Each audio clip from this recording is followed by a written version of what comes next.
आज पर्यंत हमने सुना था नमक हराम, मगर मोदी जो है वो कांदा हराम निकल गया। अत्यंत खोटारडा असा महाराष्ट्राचा मुख्यमंत्री आहे। काय म्हणाला पहिले, जोपर्यंत वेगळा विदर्भ होणार नाही तोपर्यंत मी लग्न करणार नाही। लग्न झालं का नाही झालं या बाबाचं? आणि नरेंद्र जो आहे हा सिलेंडर आहे, नरेंद्र जो आहे तो दलिंदर ही आहे, सिलेंडर ही आहे। हा भांडकुदळ मोदी जो आहे हा सर्व आपल्या शेजाऱ्या पाजाऱ्याशी आणि जगातल्या सर्व लोकांची यानं खाजून घेतलेलं आहे, भांडणं घेतलेलं आहे। हा जोपर्यंत दलिंदर पंतप्रधान पदाच्या खुर्चीवर आहे तोपर्यंत भारताचा कांदा कुणी आयात करायला तयार नाही। जीत भी मेरी, पट भी मेरी, आंटी मेरे बाप की, असा हे नालायक जे सरकार आहे। लाज वाटली पाहिजे।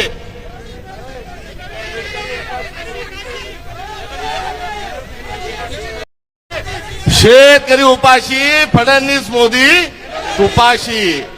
आज पर्यंत हमने सुना था नमक हराम, मगर मोदी जो है वो कांदा हराम। काय म्हणाला की मी कांदा खाल्लाय, मी तुमचा कांदा खाल्लाय, मी तुमच्याशी बेईमानी करणार नाही। बेईमानी म्हणजे इमानदारी का बेईमानी? पहा किती बेईमानी केली। मोदी जेव्हा पंतप्रधान झाला, मनमोहन सिंग साहेब गेले तेव्हा कांद्याचा भाव काय होता? 3000, 2014। आज काय? हरामखोर म्हणायचं, कांदाखोर म्हणायचं, बेईमान म्हणायचं, नालायक म्हणायचं का त्याला बोटल खेटर घेऊन दाखवायचं? हा एक अत्यंत संतापजनक प्रश्न आपल्या सगळ्यांच्या समोर आहे आणि तोच उद्रेक या निमित्तानं आहे।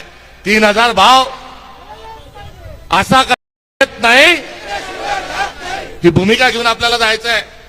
आणि ही भूमिका घेऊन जात असताना त्यावर सगळंच बोलले। जो घेतला जाणार आहे कांदा हाही व्यापाराचा घेतला जाणार आहे। चीत भी मेरी, पट भी मेरी, आंटी मेरे बाप की, असा हे नालायक जे सरकार आहे। हे फडणवीस जे आहेत तेही काय म्हणाले, 2400 रुपये देऊ।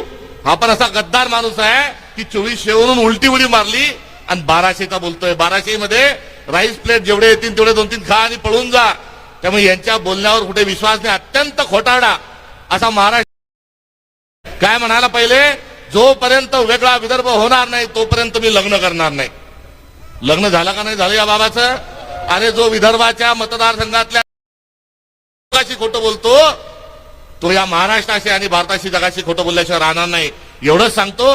मात्र हा जो भाव पडलेला आहे, या पडलेल्या भावाला मोदी आणि फडणवीस जबाबदार आहेच आहे।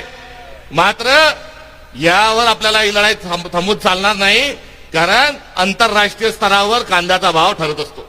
बांगलादेशाने कांदा बांगलादेश द्या द्या म्हणत होता, मोदीने एकदम झटक्यात खटक्यात पाडला आणि खटका पाडला। बटन जसं बंद करतो, स्विच जसा बंद करतो तसा बंद केला।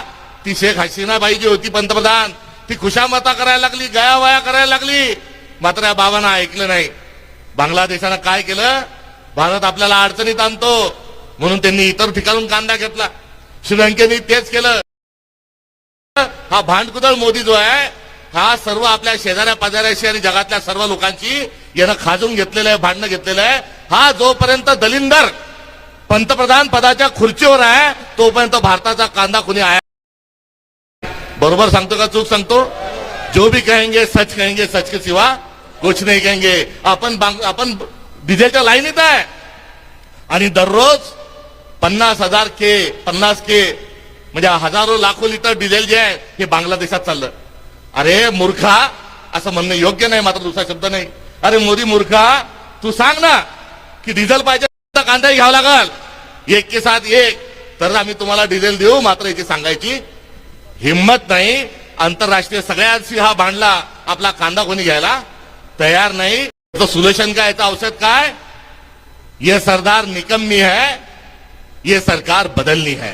तर मोदी घरी गेल्याशिवाय आणि नरेंद्र जो आहे हा सिलेंडर आहे, नरेंद्र जो आहे तो दलिंदर ही आहे, सिलेंडर ही आहे। एप्स्टीन फाईल नावाची एक फाईल आहे, तो एप्स्टीनचं एक बेट आहे। त्या बेटावर लहान लहान मुलींचं शोषण केलं जातं, माणसाचं मटण खाल्लं जातं, वाढलं जातं। अशा या बेटात हा गेला होता का? आणि हा तिथे जाऊन कोणता डान्स केला आणि काय काय कांड केलं की आज हा ट्रम्पचं ऐकतो आणि सगळ्यांचं ऐकतो आणि भारताच्या माणसाचं ऐकत नाही। एवढाच माफक एक प्रश्न जो आहे, कारण आपल्या देशाचा पंतप्रधान हा घाबरलेला आहे। यानं काहीतरी असं काळं बेरं केलेलं आहे की हा डोळ्यात डोळे घालून पाहू शकत नाही, संसदेच्या डोळ्यात डोळे घालून पाहू शकत नाही, जगातल्या कोणत्याही माणसाची डोळ्यात डोळे घालून पाहू शकत नाही। त्यामुळे एक सिलेंडर पंतप्रधान याच्या माध्यमातून आपलं काही चांगलं होऊ शकत नाही। त्यामुळे कांद्याचा भाव जो आहे हा या सरकारच्या नाकर्तेपणाचं लक्षण आहे। एवढंच या धरण्याच्या आंदोलनाच्या निमित्तानं सांगतो. आणि सरफरोशी की तमन्ना अब हमारे दिल में है, देखना है जोर कितना बाजू एक कातिल में है. आणि जी खरेदी होईल रोहित दादा ती एपीएमसीत झाली पाहिजे. ती खाजगी माणसाच्या काट्यावर तराजूवर होता कामा नये. खासदार साहेब 1% ते 1% मात्र ती लोकप्रतिनिधी काय करतात, खासदार जे माजी मंत्री होते त्यांच्या जवळचे लोक दलाल झालेले आहेत. कृषी मंत्री जे आहेत एका तुरी रम्मी मग जे आहेत ते कृषी मंत्री, आता कृषी मंत्री ठिकाणावर राहिला नाही. महाराष्ट्रात कृषी मंत्री आला, सांगून गेला इतके दिवस झाले, मात्र अजूनही कृषी मंत्री येऊन गेल्यावरही खरेदी सुरू झालेली नाही. त्यामुळे हे झोपेचं सोंग करणारं ढोंगी असं सरकार आहे, याला खाली खेचायचंय. मगाशी आपण निघालो बैलगाडी दानवे साहेब, तुम्ही मी रोहित दादा होतो. बैल बुजाडला, बैल काही पुढे जायला तयार नाही. बैलाचं म्हणणं हे होतं की इथं फाट्यावर मला कशाला आणता, तुम्ही बसा आणि दिल्लीला घेऊन जा आणि त्या मोदीला त्याला या बैलगाडीत बसून त्याला त्याची विल्हेवाट हिमालयामध्ये कुठेतरी लावा. संकेत हा आपल्या बाजूने आहे. त्यामुळे बळीराजाला छळणाऱ्या अशा या दलिंदर बदवक्कर सरकारला आपण किती साथ देऊन थांबणार नाही, त्याला खाली खेचण्याशिवाय गत्यंतर नाही. आणि विरोधी पक्ष आम्ही सर्वजण आपल्या सगळ्यांच्या सोबत आहे, एवढंच माफक आपल्याला अभिवचन या कार्यक्रमाच्या निमित्तानं देतो.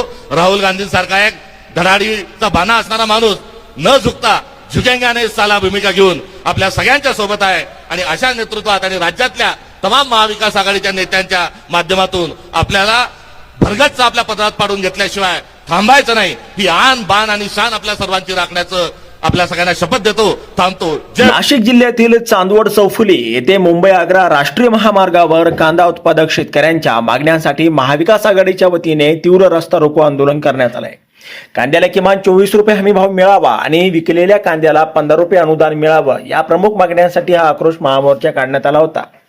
या मोर्चात शिवसेना नेते अंबादास दानवे, राष्ट्रवादी आमदार रोहित पवार, शशिकांत शिंदे आणि खासदार भास्कर भगरे यांच्यासह हजारो शेतकरी सहभागी झाले होते. मात्र या आंदोलनादरम्यान काँग्रेसचे प्रदेश अध्यक्ष हर्षवर्धन सपकाळ यांचा तोल सुटल्याचं पाहायला मिळालंय. त्यांनी पंतप्रधान नरेंद्र मोदी आणि मुख्यमंत्री देवेंद्र फडणवीस यांच्यावरही जहरी शब्दात टीका केली आहे.